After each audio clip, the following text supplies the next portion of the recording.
Pretend for a moment we are fighting a war. The enemy is all around us. We are being attacked and casualties are falling on all sides. We stand helpless as we witness the carnage. There is nothing we can do. We cannot see nor do we know who the enemy is.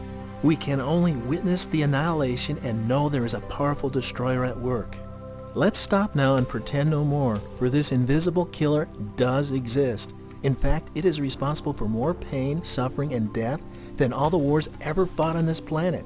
Since the dawn of man, it has operated unseen for thousands of years, causing mayhem, sickness, and destruction. Only in the last 40 years has science identified this assassin. We know it now as a free radical.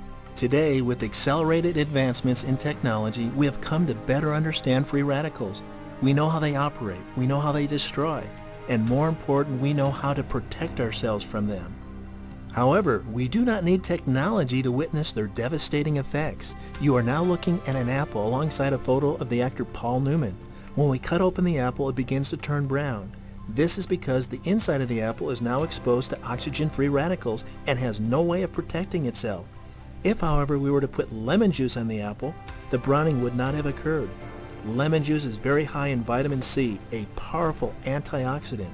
If our bodies were not able to protect themselves against free radical damage the moment we are born, our life would be measured in minutes and not decades. However, even with protection, free radicals over time grind us down. What you see now is a molecule made up of two atoms. The molecule is stable. Each electron is paired and has a partner.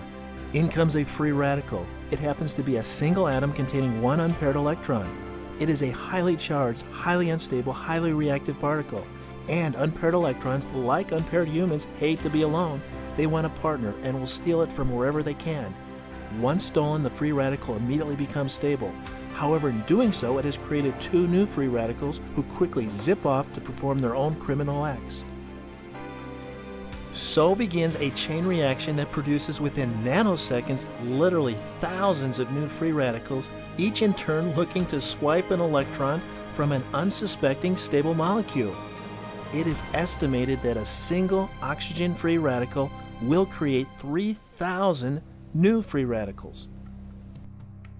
The carnage or damage that results from these rapid electron transfers is called oxidation.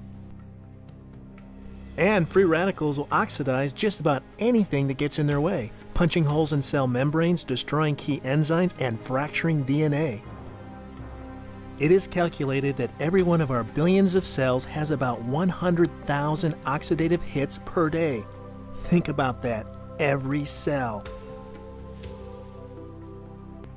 Most vulnerable to free radical attacks is the cell membrane, which surrounds each cell. The membrane is only 2 molecules thick, but performs an amazing number of functions. It decides what gets in and what stays in and what is expelled. It is both ticker-taker and bouncer.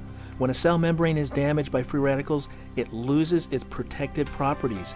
This puts the health of the entire cell at risk. The cell membrane is a pushover for free radical attack because it is composed primarily of easily oxidized fatty acids. That is why essential fatty acids are so important to our diet. They are the fundamental building blocks our body needs to repair cellular damage because, like tiny but powerful bullets, highly charged free radical particles rip into the cell membrane, literally punching holes in it. A damaged cell membrane loses its selectivity. When this happens, transportation of nutrients, oxygen, and water into the cell and removal of waste products from the cell becomes compromised. Here's a closer look. As free radicals cause damage to a cellular membrane, a certain chemical byproduct is produced. Like car exhaust, this chemical byproduct can be measured. The chemical is called malondialdehyde, or MDA. A blood test can determine the presence of MDA. However, there is a simple non-invasive urine test that has been found to be 40 to 50 times more reliable than the blood test. This is based on studies done at Loma Linda University School of Medicine. The test is simple and can be done in the privacy of your home. With this test, you can now detect cell damage in just minutes. A small amount of urine is added to a colorless reactive agent that develops color in the presence of MDA. Higher levels of ongoing free radical damage in the body will create higher concentrations of MDA in the urine and a darker color on the assay. Think of that! What a powerful diagnostic tool this is.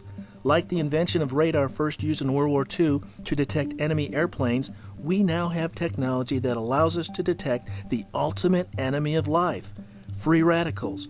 We have the power to know in real time the level of damage that is occurring to our cells. Folks, life begins and ends with the cell. If our cells are healthy, we are healthy. If our cells are sick, we are sick. And when enough of our cells have died, we die. I heard one renowned medical doctor say that in his opinion, this is the most important medical test we could take.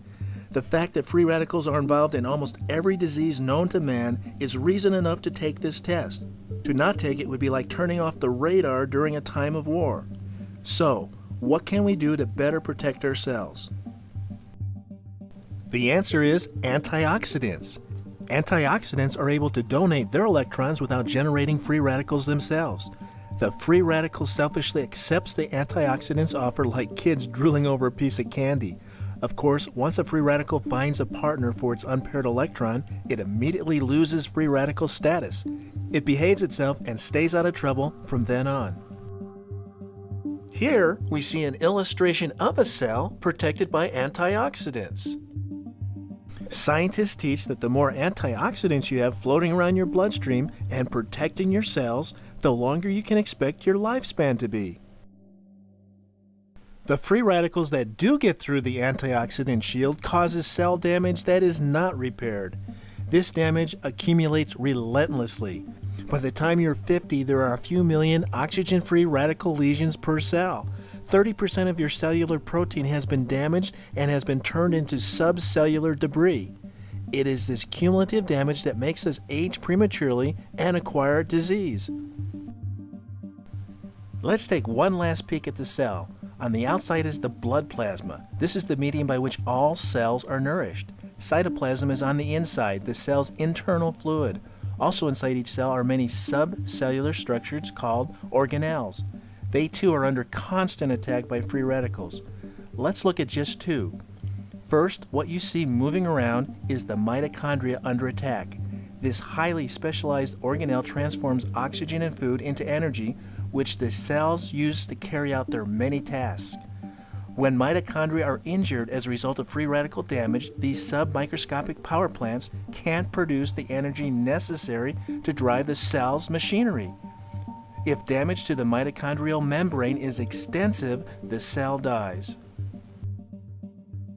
The cell's nucleus houses DNA, the cell's genetic blueprint. Free radicals can even bang their way through the protective membrane surrounding the nucleus, gaining access to the DNA molecules housed inside.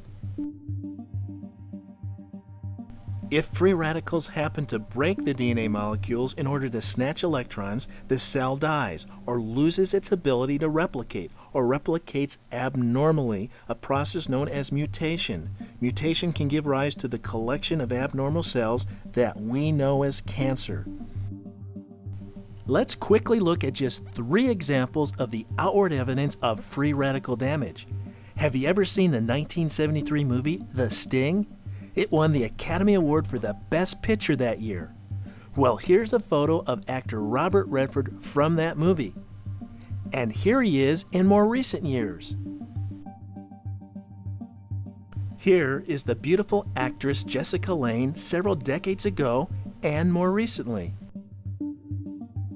This person obviously needs no introduction. However, before I show you the second picture, let me warn you that it caused one person who attended my presentation a nightmare. So here goes. Folks, free radicals are not theory, but fact. Sadly, what modern medicine is slow to accept, biochemistry has known for years. Free radical damage causes disease. The pain, heat, swelling, and redness we associate with injury are symptoms of inflammation. Inflammation is the body's first line of defense against injury and infection, but it's a double-edged sword. An out-of-control inflammatory response can destroy healthy tissue and cause more damage than the original problem. Keeping it under control means the immune system must maintain a balance between fanning the flames of inflammation and cooling it down. When your immune system is working right, your body's white blood cells attack viruses, bacteria, and other foreign substances. However, free radicals can weaken your immune system. When free radical activity exceeds the availability of antioxidants, damage to immune cells may occur. Once damaged, an immune cell loses its ability to recognize the difference between good guys and bad guys. One of two scenarios, neither good will happen. In the first scenario, immune cells mistake enemies for friends. For example, they may fail to recognize cancer cells and rather than annihilating them, ignore them and allow them to multiply. In the second scenario, immune cells mistake friends for enemies and begin attacking healthy tissues. This is known as an autoimmune disease. When the white blood cells get confused, the body releases chemicals at the site of all that activity. The chemicals flow into the body tissue and tissues swell up. Lupus, multiple sclerosis, and rheumatoid arthritis are examples of autoimmune diseases. Also, new research strongly suggests inflammation may play a role in heart disease, high blood pressure, asthma, and diabetes. It may even contribute to Alzheimer's disease. Your mouth is a portal to your body. Healthy gums do not bleed. Bleeding gums are a sign of inflammation. It is estimated that more than 90% of all systemic diseases have oral manifestations. For example, if you have gum disease, you may be at increased risk for a heart attack. Recent studies have shown that people with healthy gum tissue have higher levels of the antioxidant glutathione in their saliva. There are also studies that indicate that a diet high in antioxidants can help reduce gum disease. If your gums bleed when you brush or floss your teeth, please see your dentist. Also,